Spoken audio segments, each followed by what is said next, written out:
এখানে আল্লাহ পাক বলছেন মানুষের মধ্যে কিছু মানুষ আছে যারা তাদের নফসটাকে আল্লাহর সন্তুষ্টির জন্য বিক্রি করে দিয়েছে।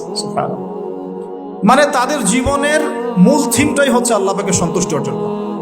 কোনো কিছুকেই তারা আল্লাহর সন্তুষ্টির উপর প্রাধান্য দিবে না।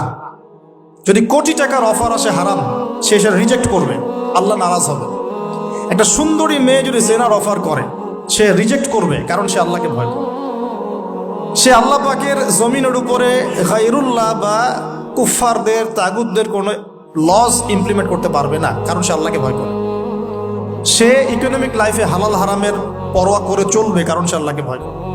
সে তার পরিবারে পর্দা এস্টাবলিশ করবে, বিকজ সে আল্লাহকে ভয় করে। মানে আল্লাহ পাকের সন্তুষ্টির জন্য নিজের নফসটাকে, জান মাল সবকিছুকে বিলিয়ে দিয়েছে। এই মানুষগুলোর সম্পর্কে আল্লাহ বলছেন ওয়াল্লাহু রাউফুম বিল ইবাদ। এই মানুষগুলোর প্রতি আল্লাহ পাক রাউফ হবেন, কোমল নরম সফট হয়ে যান। সুবহানাল্লাহ।